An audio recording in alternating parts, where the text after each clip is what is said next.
So Madden predicted how the game would play out in their simulator. Let's take a look. All eyes on number 12, getting them back into Falcon territory and looking to make NFL history. Here we go. This is it. The game comes down to this. Pumps, looks, in zone, and Edelman caught it. It's a touchdown. New England wins it.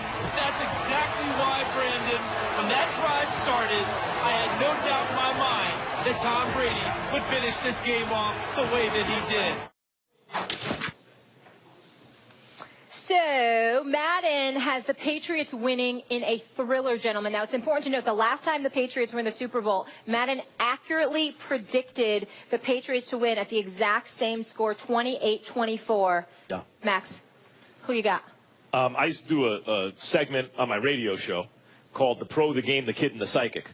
I had a professional gambler, like an 8-year-old boy, a psychic, and Madden simulation. All pick a game, right, throughout the season. Madden always won in a landslide because your Xbox is more powerful than the NASA supercomputer from 20 years ago, right? And Madden is, we all know what that is. They get it right. So, yeah, Madden got it right again. The difference in this game is that while the Falcons have the edge in offense, the Falcons' offense versus the Patriots' defense, that gap is not as wide as the Patriots' offense versus the Falcons' defense. Then you add Belichick and Brady and all the experience, the Patriots in a high-scoring game. Stephen A., on that note, before you jump in, I want to mention that odds makers have this being the highest-scoring Super Bowl ever, with the over-under set at 60 points. Well, I think they're over-under at 60 points, probably so. I think it's going to be more than 60 points scored in this game. I've thought about this long and hard, and I literally did not decide who I was going to pick until around 10 minutes before the show. It's been that close to me because I look at the Atlanta Falcons. Excuse me, everybody. My voice is a little jacked up, but I'm feeling fine just like my voice is jacked up. But I will say this. The Atlanta Falcons are no joke. They've got the talent. I look at a guy like Deion Jones, got 165 return yards, 3 interceptions on this year. He makes things happen. Plus, I look at some of these guys they've got in their secondary. I look at their defense in terms of Vic Beasley and the ageless Dwight Freeney, along with other guys.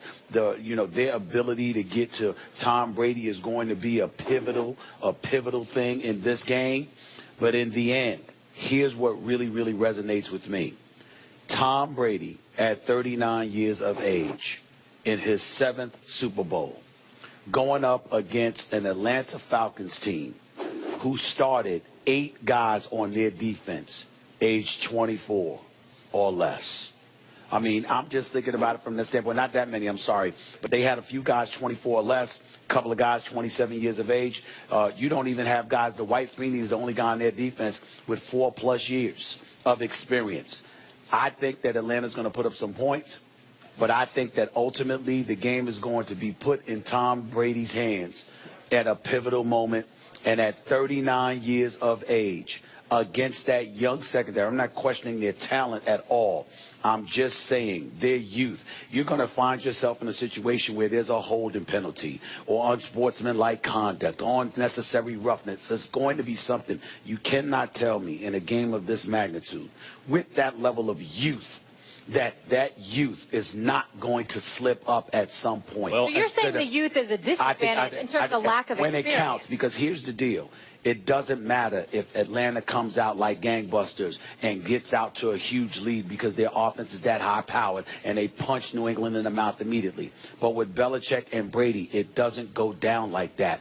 They're not going to get blown out. It's going to be tight.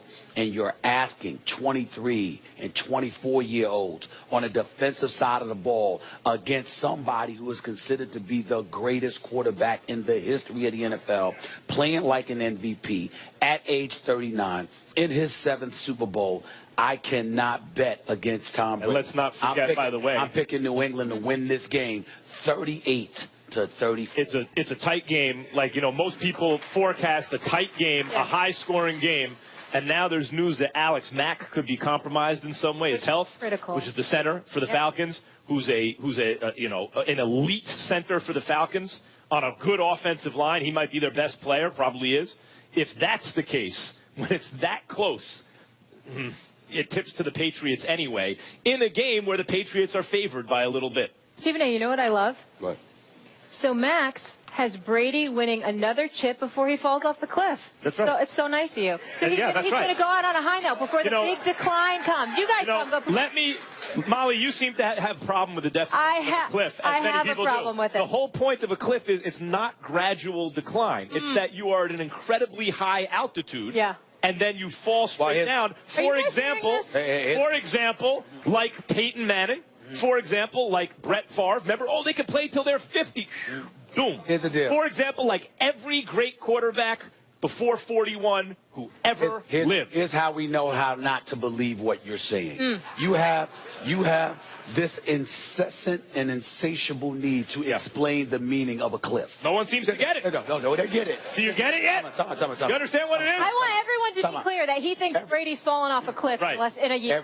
But a cliff means he's really high up. Go ahead, Stephen. Everybody understands what a cliff is. We know it all the time. Now, if you were trying to explain Brady, that would be different. But the fact that you're leaning on a definition of a cliff shows you don't even believe. No, well, look, you don't believe. This is nothing new for me because I was making this argument about Brett Favre at the time, and everyone told me I was crazy on New York radio back in the day. Our shows were side by side in New York. That wasn't about. I was making the argument. It was 100% about age. No, it was not. I was making the argument about Peyton Manning. Everyone told me I was crazy.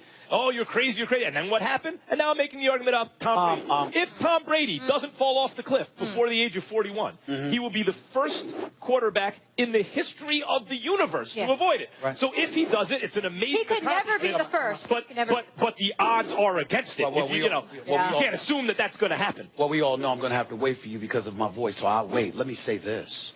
Here's the deal.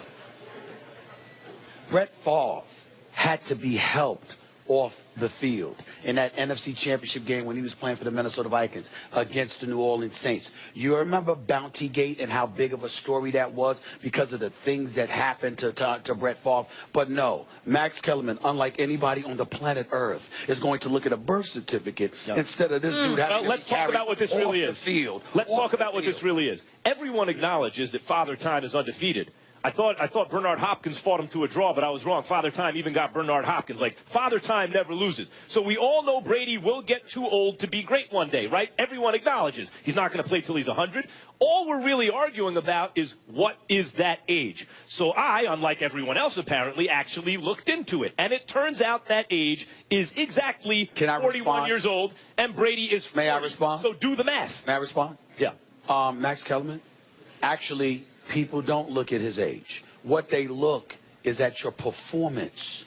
And they go like this, regardless of your age, this is what you're doing. I have no problem with you saying that he's going to fall over a cliff, but you're saying it's strictly because he's 40. He's going to be 40. You're not taking into account the fact that the man gets rid of the ball inside of 2 seconds. You're not counting the fact that the man looked like an MVP candidate in 12 games this year. He threw for over 4,300. No, I am taking that into account. That's the cliff. I'm saying to you that when you look at Tom Brady, the bottom line is that he's performing, and there is no indication whatsoever. And you're saying that's the point. Look, you're saying strictly because of his age. Tom Brady is going to just wake up next year. Yes. Remember, you're saying that next year. Before the end of next year. So in other words, the Tom Brady that you're watching right now, that's about to be in his 7th Super Bowl, that just finished passing for 385 yards in the NFC Championship game.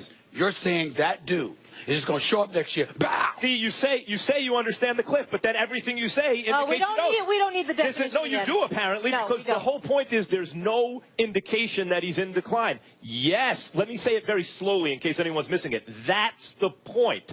The quarterbacks who perform great at an older age, there is no underlying indication that they will decline. And then one day they wake up and they're not great anymore. That's the idea. I have a question for you. I have a question for you. If there is going to be a first, yes, what kind of guy would it be? Might be Brady. Thank you. It's possible he's the first. But if you're going to bet on Brady against all of human history, go ahead. I'll take those odds.